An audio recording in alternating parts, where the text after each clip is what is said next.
everybody. Welcome back to the Comedy Castle podcast. I'm your host, Joel Fragamini. Going to tell you what's going on this week at Mark Ridley's Comedy Castle. It is a new week. It is a new month. It is October. It's actually not October, but as the shows I'm promoting today are all in the month of October 2025, and there's a bunch of them. So let's get into it here. Doug Stanhope is joining us on Wednesday, October 1, for a single show. Now, I believe this show is sold out. If you go over to our website, you may see some tickets available. They may come and go if people, I don't know. There may be some that get opened up here for Stanhope. But I believe that show is sold out. It's at 7:30. It's great to have the legendary now, Doug Stanhope, joining us at the Comedy Cast. I don't know if it's his first time at the club, but it's been a real long time. So Doug Stanhope on Wednesday, good to have him. And then Thursday, Melanie Hearn returns to headline the Comedy Castle. Melanie headlined back in, was it December of 23? I've got it here. And she was on this show, December of 23, and did the whole weekend. And tonight, this week, it's just one night on Thursday. But Melanie is one of my favorites. She's a local star. You see her on the morning show sometimes on Channel 4 here in Detroit.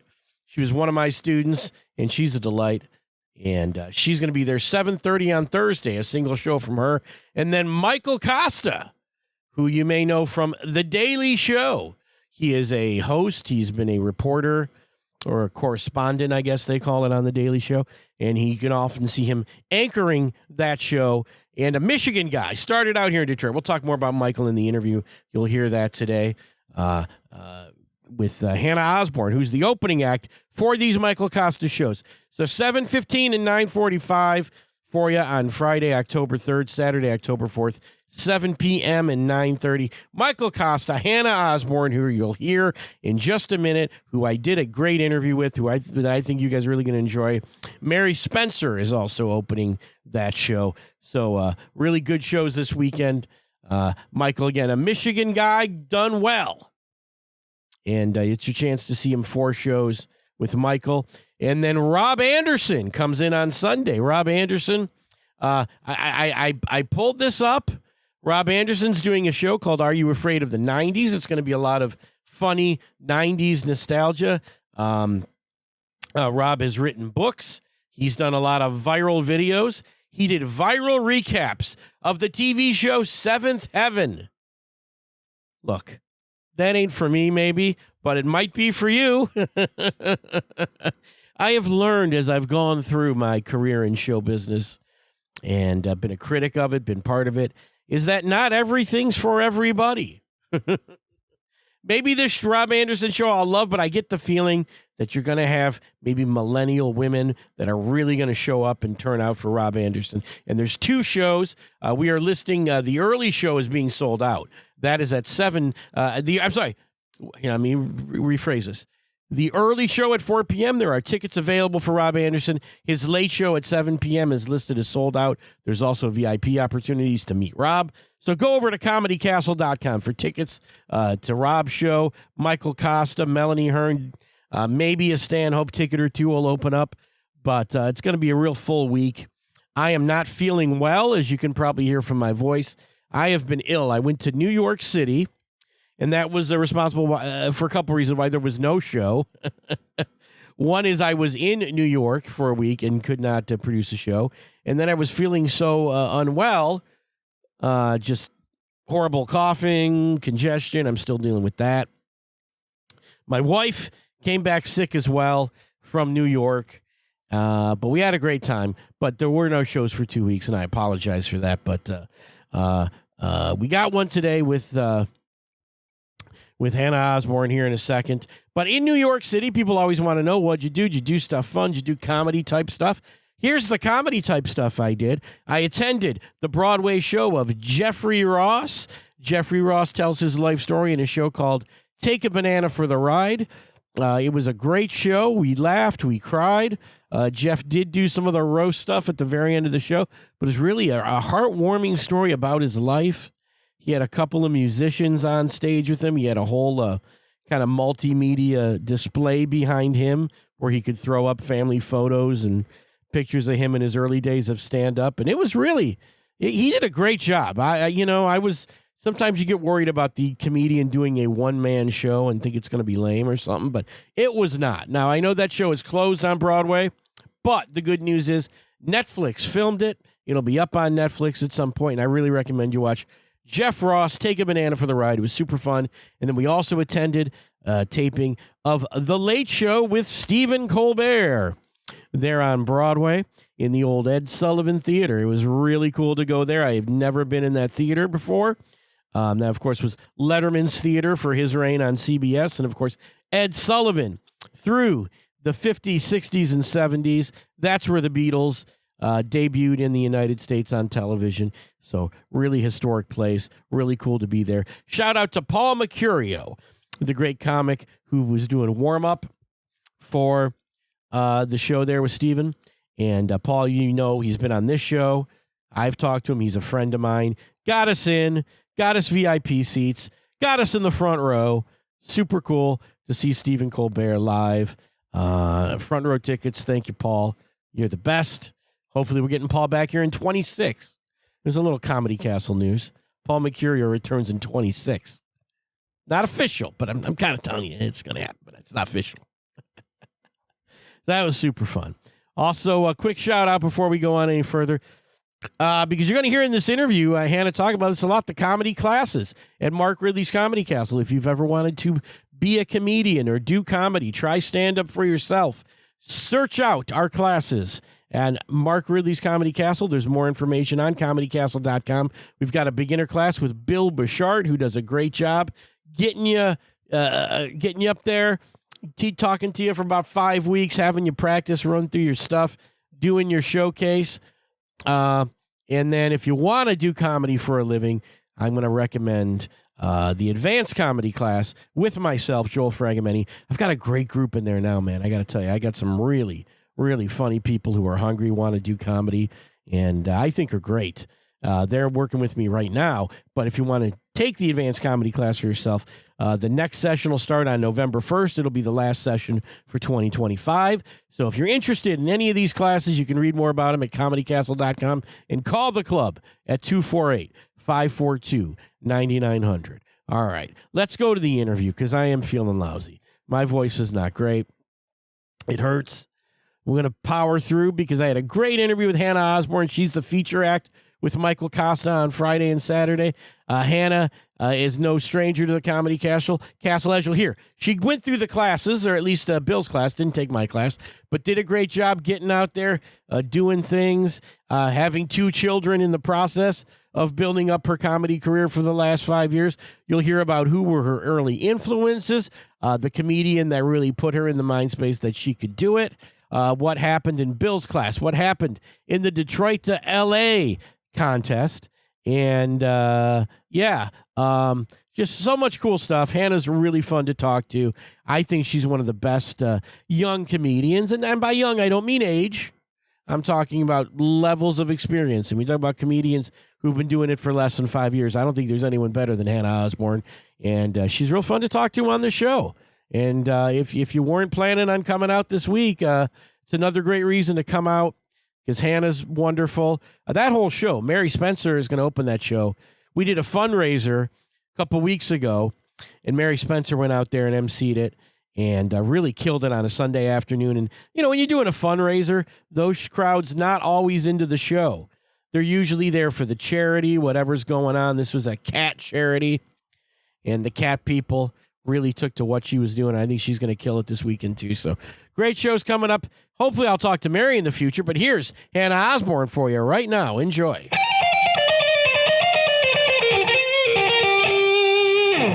Ladies and gentlemen, on the other end of my line, I am very pleased to speak to Hannah Osborne, the feature act this weekend with Michael Costa. How you doing, Hannah? I'm good, Joel. How are you doing? I'm doing well. It's good to speak to you on this show. Yeah, same. I'm honored to be asked. Yeah, well, Michael couldn't do it, so I asked you. I'll take it. take no offense because you're interesting. You got a great story, I think. Yeah, I'll take it. Low hanging fruit. You've been doing so great. I've been watching you, Thanks. Detroit to LA. You did that thing. We'll talk about that today. But just really, seemingly enjoying the process of working your way up the comedy ladder here in Michigan. How's that going for you? Yeah, it's good. It is quite a process. I'll say that. I love that word. It's so funny. Just like looking back from when I started, just like what was on my mind, and then learning like the ropes of like really how to get where you want to be. It's not like the process that you think it would be. No, it's and then not. just from watching like my nerves be, so high up, just like from like an open mic in a bar where nobody cares. And then, funny, like now when I look back and go to open mics and I'll see new people, I try to be very graceful and give them time if they want to like talk or anything, which I feel like I'm a super awkward person. So I'm like, I normally try not to do that. But when I see somebody new, I'm like, oh, I remember how I felt, and how you just wanted to like make connections with people. And you were just so curious, like how, where do you go and how do you meet people? And just learning like it's more than just like stage time too, Yeah. It's definitely that relationship with the other performers is really the thing that's going to help you in term, the things that you can't control. That's where you need that relationship with other people. Yeah, absolutely. And it's like people want to see you work. Like when you see people up, when you're on the list with the same people, like once a month, they're like, oh, wow, they're out here doing it too. Even when, you don't want to, or you had other things going on, or like, it's funny, like some days, like all day I'll be dreading a set and I'm like, why do I do this to myself? Like, what am I doing? And then it's all the way, and I get there and then it's like a different set of anxiety. And then when you walk off, you're just like, oh yeah, duh. Like this is like, that's why I do it. And even if I bomb, I'm like, yep, it's still cooler than sitting at home. I mean, it is a thing. You just kind of, I don't know. I always talk to people when, the expectation, maybe you've run into this with people that are above you or, people have more experience than you there. You go, I just want to get to where you're at or whatever. You sort of, in those words, you sort of say to people, I want to do what you're doing. And then they kind of roll their eyes and go, I don't want to do what I'm doing. Yeah. You ever run into that too, where you go, okay. I mean, I guess I should be grateful for doing this thing, doing this gig for the first time. And be like, I've done this 13 times over the last 4 years. And it's like, and I'm still depressed. Yeah, right. Yeah, I feel like that is funny. Like I remember, like just hosting a weekend at Ridley's, like the thought of that is like, oh, someday. And then, to actually do that and then you take a step back and be like, okay, yeah, no, I am grateful for the opportunities I've got because I went to these shitty open mics for 3 years straight, and I should be grateful just that I did put in the work. I mean, and I could always be doing more, I always see, and the people that do put it in that I see is like, hell yeah, they're, they're really making moves. And I love to see so many funny people from Detroit, like really like starting to make moves. It's just really cool to watch. We have such a cool, awesome scene here and like everybody's so supportive. So that helps out a lot too. It does. Let's just start then with you, the beginning, stand-up comedy. Before you did it, like as a kid, teenager, were you a fan? Did you watch stuff? Who did you look up to? Who'd you want to be? Who'd you think was super funny? Yeah, great. I mean, gosh, there's so many. It's so hard to like, and there's so many for different reasons too. Like there's so many different styles of comedy that's like, you can't like pigeonhole into one person. But I remember I used to watch the like Comedy Central Presents. They would like put it on after 11. So I would catch all these like, 20-minute sets from people. But it's funny because it was really before the internet, or like if we had it, it was in it was in the computer room. You didn't watch a lot of video on it. Probably. Yeah. And I couldn't go back and like Google these people. Like, so, but I know, I got in trouble when I was like 13 for watching Eddie Murphy Raw at like 2 a.m. on HBO.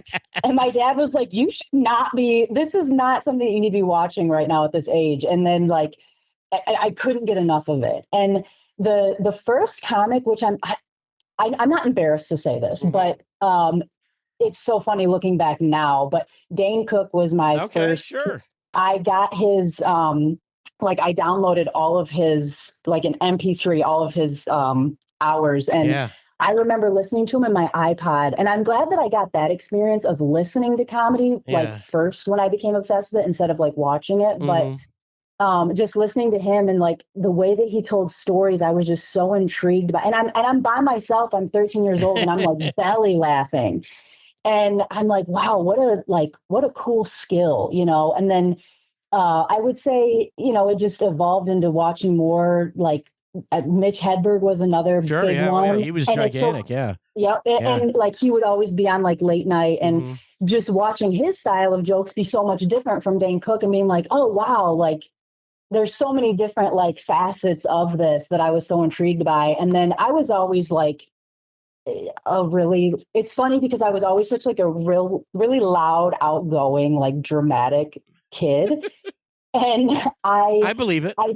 Yeah, it was bad, dude. I was an only child. Well, still am. Only child and only grandchild. So I constantly felt this like need to entertain, and because I was like the only fucking kid for 12 years up and down. So I always felt this need to like entertain and like, you know, be the center of attention. Not that I really like wanted to be, but it was almost like, okay. And I just learned like, hey, if I'm funny, like fucking people listen to you. And it, you know, it kind of like helped cope from stuff in my childhood. And like, I don't know, it was just, it's so cool to just like make people like think about something and like giggle a little bit.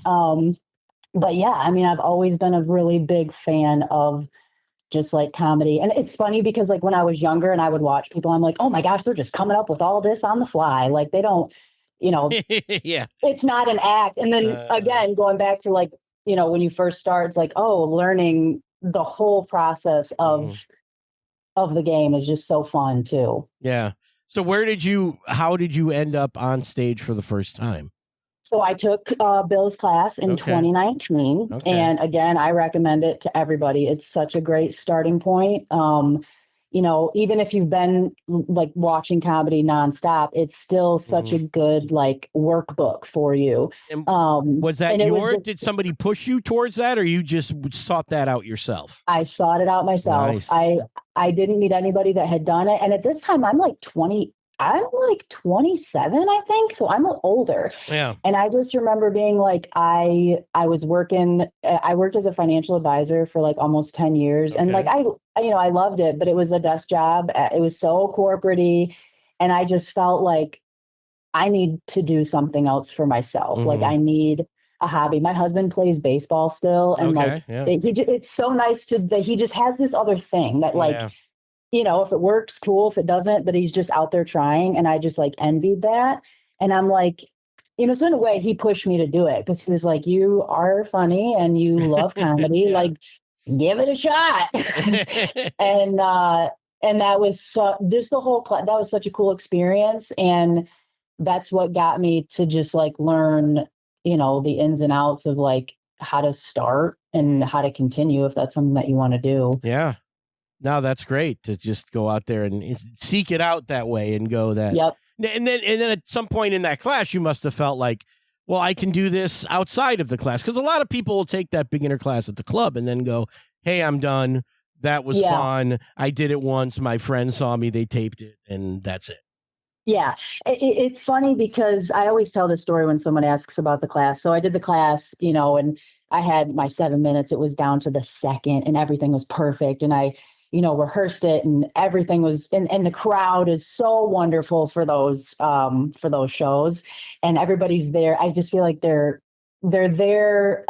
They're so loose with these comedians because like, okay, they know it's their first time. And so it was just a wonderful experience. Yeah. And then I was like, well, I'm just, you know, obviously that was a piece of cake. So I'm going to, you know, I'm going to go do some open mics. And then the very next one, I bombed, like bombed. Yeah. And I think that just gave me like, well, wait a second, what the fuck just happened? I was so like confused. And now I'm like, well, I got to figure this out. Like, and then just that was the biggest, the funnest and most like eye opening from the class is like, oh yeah, it's not like this all the time. It's rarely. Yeah, that showcase for the beginner comedy class is not realistic No, for not what at it's all. like. You know, all your friends and family are there. Everybody knows it's amateurs. Yeah, everybody's rooting everybody on, and then you go to a bar where nobody cares who you are. Nobody gives a shit. The other comics don't know who you are. They don't really want to help you all that much. Yeah. And it's just it's you got to get over that. It's so crushing. Yes, it's so crushing, it is. but it's so worth it to when you like crack something, you know, you're like, okay, all right, this makes up for the 2 weeks that I was depressed over that bomb. But well, the first show I ever did, the first open mic I ever did, and I'd never done a class. I went to this mic and watched it once, and then I went and did it. And after my set, every single person, and there was like 5 or 6 guys after me probably, they all roasted me till the show ended. Every single person made fun of the way I looked, made fun of my jokes. Oh, God. Made fun of, just busted me up and down. Oh. And I came back the next week. Oh, wow. And I kept coming back. And all of those people became my friends. I ended up running that same show after about 2 years. Oh, that's beautiful. You know, I had a real rough ride starting just like anyone, you know, and I didn't have anyone to support me. Now, so you have the class, and then in that class, are there people that you met, that your other students who you then were able to go out and do a mic with and at least have that with you? Yeah. There support that way? Yeah, a little. There was like 2 or 3 people in my class that kind of kept doing comedy at the same pace that I was doing, which was like, you know, it was like once a week. And then I really wasn't getting any. I mean, I had like a couple, like I did like a comedy rumble, and I remember that being a big deal. I was super excited to be a part of that.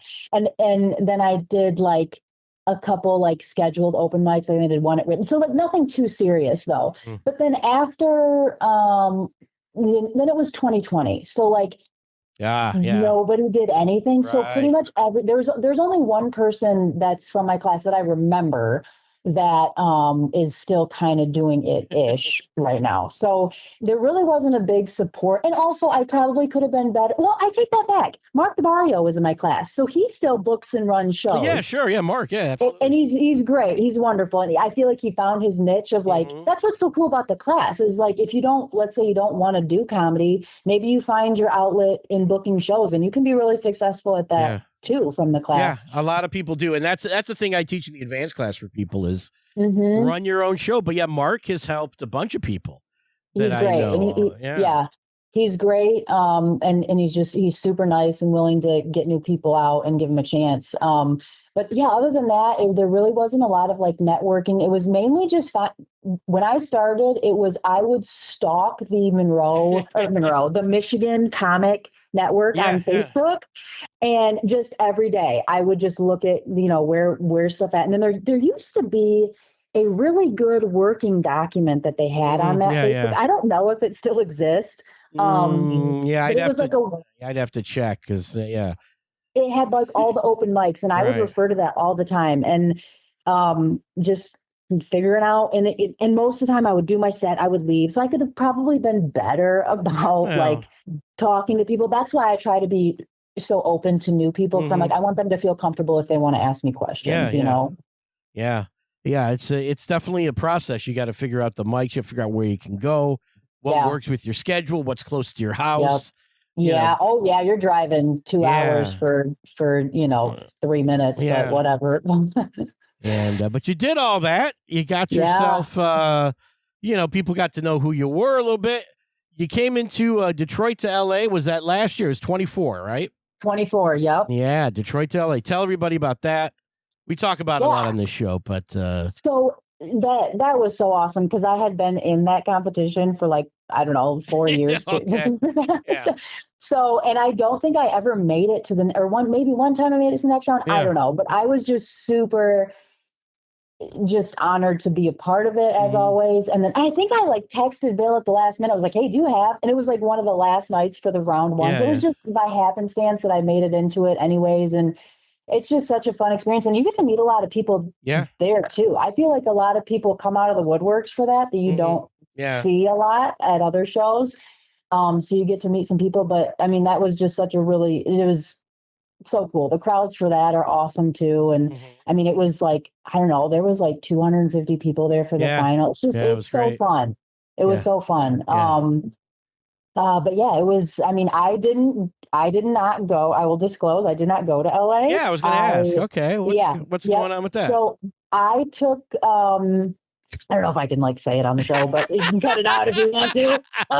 You can cut out what you need to. Yeah. But I, they just give you money, and so I took that and I went to Austin. Oh, okay. Because I know, Marcus and Genevieve, and they, Genevieve was amazing. I just kind of told her my dates and, actually this is a story. She had asked me to come out and then it was the same, it like overlapped a little bit of the Burbank Comedy Festival. Okay. And I just felt like it was kind of a game time decision. I just felt like I had more opportunity and more stage time opportunity in Austin. Oh, that's nice. Okay. I didn't know they would do that for you, but yeah, Genevieve's, for those of you who don't talk about Genevieve Clinton, she's been on this show, go through the archives. She's in Austin. She's killing it. She's been on Kill Tony. Killing it. She works the door at the mothership, so she's super connected there. Anyway. Yeah, and she's fucking hilarious. Yeah. And she gets, I mean, she's up multiple times a night, just really, really working her ass off. And I just felt like, and Marcus, her husband, he is at the Sunset Strip, works there. And so I just felt like if I can prove myself to her, she is going to put me on shows. And I did. And so I was down there for 2 weeks and I had a show. I mean, I was on stage at least 3 times a night. And that's awesome. I would just, and I'm like, I only, I probably could have got on more shows in LA if I was willing to, quiet my ego and send out emails to bookers. And but I just that's something I really need to work on. And any new comedians coming up. Yeah, that's tough for everybody. Yeah, it's tough. It makes me feel gross, and I need to get the fuck over that. But listening to the sound of my voice, I'm just like, oh my God. It's like, well, who wants to listen? There's comics that maybe don't have to do that at a point, but it's very few people. And even comedians that that headline the Comedy Castle, if they're not reaching out themselves, they've just paying a guy to reach out for them. Yep. And they're losing money that way. And when I know from doing this show and dealing with some of the agents and some of these, more people than you think represent themselves, even when it comes to headlining the Comedy Castle level. They really just make it, that really becomes the job in a lot of ways. Yeah, it does. Where am I going to go? How do I find this next place to work? So. Yeah. And that's something that is part of the process too, is being, having, your stuff ready to go when people need like a bio and a headshot and a clip, and being organized on that standpoint. That's a really big part of the process too. And I feel like when you're more organized, and have like a website or like a link tree or whatever with like your dates, like these are all things that contribute to like an opportunity. It's kind of it's not about luck. It's more about preparation, and when you're prepared with all of those things to be able to send them out, and it kind of gives you a little bit more opportunity too. So yeah, I feel like I think the Burbank Comedy Festival would have been a great place to go to. Mm-hmm. I mean, everybody that I've talked to that has done it is like, 10 out of 10. But yeah, I went to Austin and I had a great time. And it's funny because my biggest takeaway was, it was great. The people were great. It's huge. Like there's so many comedians, but I was kind of excited to get back home with like my crew. I was excited to get back with like my Detroit people. I'm like, oh yeah, we're working here too. We have a really awesome scene here and a lot of good producers here too. So, but it was cool. Right. And then in all of this from what we talking about your origin story, getting on stage, you had another child. You were Yeah, on. You were on. buddy. Because I remember you being on stage pregnant. Like, Yep. I don't know how Yeah. far along you went. I went to like the last couple days. Just took my chances. Well, I figured if I Yeah. my water broke on stage, what a bit that would be. Oh So my goodness. Well, that's well. I'm glad that didn't happen, and I'm glad Me too. that. Yeah, I was booked at the House of Comedy just for an open mic there. Yeah. When I went into labor, and I remember I like texted Kyle. I was like, "Yeah, buddy, I ain't gonna make it tonight. I'm a little busy." Yeah. He's Let's like, see "Oh when my this. god." Put me on last if I drop this kid. Yeah. I'll come I might close be it able out. to make it. Yeah, I might be able to do a quick 10 at the end, but I won't be able to host for you tonight.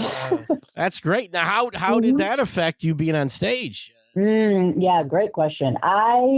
So I have two. I have a 3.5-year-old and a 1.5-year-old. And I kicked back up again when I was 9 months pregnant with my first child. So Okay. that was March I started in like February of 2022 and she was born in March. So so I didn't get on stage from like December 2019 until March 2022. Oh, wow. Okay. And so I took a pretty big gap, and that was just like, we were moving. There was just life shit going on, you know. Still obviously a huge fan of comedy, only watched stand up really. So I was still kind of like in the game, and all the mics were, because of COVID and stuff, you really didn't know where to go. And so that took a while to like kind of navigate through. But anyways, so I felt like I started when I was pregnant, and when I came back, I had all new material. I mean, God, if they're not good for nothing, they're good for giving you fucking material, dude. It's just all day. You're just like, oh my gosh. And quickly I realized, when I talk about them and I talk about being married, how relatable that is to audiences. And I was like, oh, this is, I remember I was listening to another podcast, and Chris Rock told somebody that wasn't married, you better have some jokes then. Because when you're not married or have a family, it's like, okay, well, you might not connect to a lot of people. That's great advice. I agree with that. Yeah. I think people, and people say started older at 27. That's when I started. But anyway, but I didn't have a family. But the thing is the audience that's coming to see you is not, single 20 somethings when you get to the level of Comedy Castle or a big club or a theater or something. You gotta have, families, kids, pets, all that stuff. It's so relatable. Life, like you have to have experiences to talk about so that other people can relate to them. And that was the biggest thing. I mean, having kids has like helped so much, because it's given me so much life experiences. And my biggest, I realized when I first started, I was kind of just like, I'm doing this because it's fun. Okay. Haha. Yeah. I like to make people laugh, blah, blah, blah. But then after I had my second, or maybe I was pregnant with her, pretty far along, and a mom came up to me. Or no, I had just had her, and I was like maybe 2 weeks postpartum, and a mom came up to me after the show, and she was like in tears, and she's like, I just, I'm also 2 weeks postpartum, and like everything that you talked about, like I feel all those feelings too, and you made it so lighthearted. And I immediately was like, oh yeah, no, this is why I'm doing it, to make other people be like, oh God, I feel these same insane things. Like, thank you for making light of these crazy emotions that you're feeling when you just either, if you're a dad or a mom, you're like, what the fuck is going on? And so I was easy to relate to a group of people that I wasn't able to relate to before. No, so great. It's been great. Finding time to get out and go to mics, I can imagine. that's challenging. But again, I mean, I have a super supportive husband, and he has like his extracurricular activities. So we just kind of like, I got his back, and it's the same. Like, you need that. You have to have a support system. Yeah. If you have kids and you're trying to do anything, you have to have a support system. But that's, I try once a week, like minimum. And if I don't do once a week, I feel so rusty. So like, even he's like, if you got a show coming up, like you got to find time to get like stage time, because you're going to be pissed off at yourself if you don't. Yeah, it's definitely a transition, and I think for a lot of people, and then I was talking to somebody over the weekend who, had their second kid and said, I'm not out doing shows very much anymore. And I go, yeah, but come on, that's okay. It's okay. It's totally fine. Yeah, absolutely. And, comedy will be there. You know, Yep. when those Yep. kids, when those kids don't care that you're leaving the house, which they will at some point, comedy will be there. Yep. You know, Yep. so live that life because you only get one chance to do that. Yep. And I try to remind myself, like, it's not going to be like this forever. And I know that I'm going to look back and be like, wow, I'm glad that I was home every Thursday through Saturday now. And I'll leave when they don't give a shit about me, you know, when they're 14 or whatever. And, but yeah. But again, it's like, it just, with my confidence too, I'm like, oh shit, if I can take care of two humans, like I can go shit my pants on stage for 10 minutes. I don't give a fuck what these people think about me. Because I got two kids at home that I'm like keeping alive. So I don't care what these strangers if they don't think I'm funny. So it just, it gives you a whole new level of confidence because you realize how quickly where your true priorities lie. And you're just like, fuck it.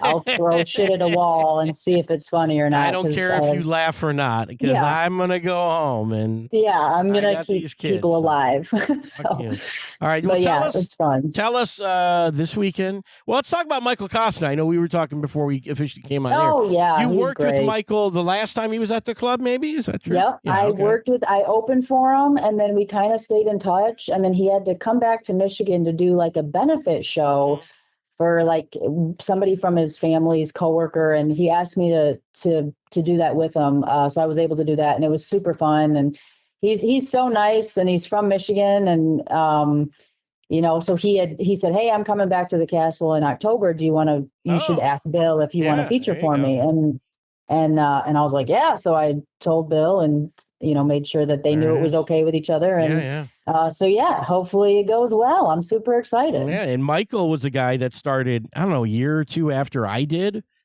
Yeah. And I mean, I remember his first few comedy shows he ever did. That's so awesome. I was on with him. And it's funny because that last time he was back, we sat in the green, we had some time and we sat in the green room and he goes, where's this person? I remember this guy when I started out. Where's this guy? Oh, he's dead. Oh, okay. Where's this guy? Oh, he's in LA now. Oh, okay. Where's this guy? He's in Austin now. Oh, all right. What about this guy? I don't know. We haven't heard from that guy in a long time. Oh, okay. You know, it's like he just had all these questions about what happened to my scene that I left to be a star. And he comes back as a star. And he goes, where are these other guys? And it's like, it didn't happen for them, but, you know. Nope. Yeah. I know Bill was telling me, he's like, I remember when Michael was like, he asked him, like, what do you want to do with this? And he goes, I want to host a TV show. And it's like, damn, dude, now he's hosting a TV show. So it's just, it's so cool. And his book, my husband actually got the audio book of his book. And my husband said, and he's met him, you know, multiple times too. And he's like, oh my God, it was so anybody listening, I don't know what it's called, but I'm sure he'll promote it this weekend. But I believe he's selling the books this weekend if you're coming to his show. Yeah. Because they're all sitting in the office at the club. Oh, nice. Yeah. It's awesome. My husband said he was laughing the whole time and he narrates it. And he's like, it was so good. And it was so funny. He talks about just tennis and comedy. Yeah. And, but yeah, I was like, that was cool to listen to my husband listen to his book. And he's like, dude, I was dying laughing. So just a cool person all over, you know, writer and plays tennis and super funny. So Michael's done very well for himself. As a lot of Detroit people who started in Detroit are having great careers, and I think you're one of those people. I think we're going to look back. Thank you. We're going to look back on you and go, hey, remember when you were on the Comedy Castle podcast? And you're going to go, no, I have no idea who you are. No, I don't know what that is. Joel who? Joel? Thank you so much. That means a lot. Yeah, it was great. And it's great to have you on the show. And we want people to come out this weekend. It's only Friday and Saturday. I'm sure I've run that over in the open to the show, but Michael's only there Friday, Saturday. Are you doing the Thursday show or you're not doing the Thursday show? I don't think so. I think I'm just doing the third and the fourth. There's other openers on Thursday. I don't know who they are. Melanie Hearn's our headliner on Thursday, who's awesome. Oh, yeah. Melonie's been on this show. She went through the classes at the club, too. We love Melanie.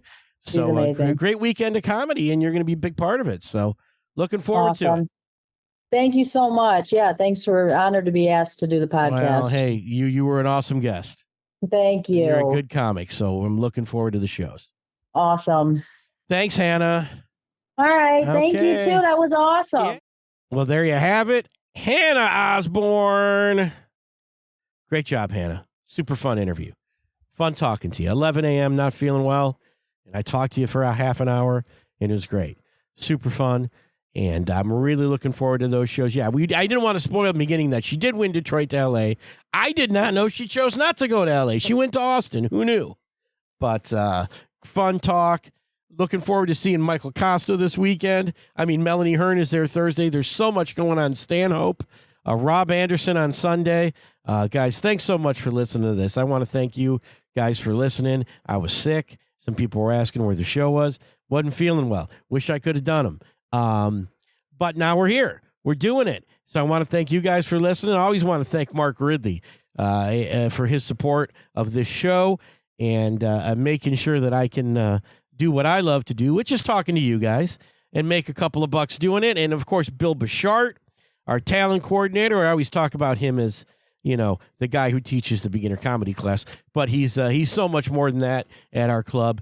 And I want to thank Bill Bouchard here personally for giving his support, helping me wrangle in some of these guests when I need help with that. And I can't do it without him. Come check out a show this week, all right? Come say hi to me if I'm working the door, because it's a long week and I don't feel well and I could use the encouragement, all right? Just please do me that. Please do me that solid, all right? Hannah Osborne, thanks to you too. We'll catch you at the club this week. Thanks for listening. Bye-bye.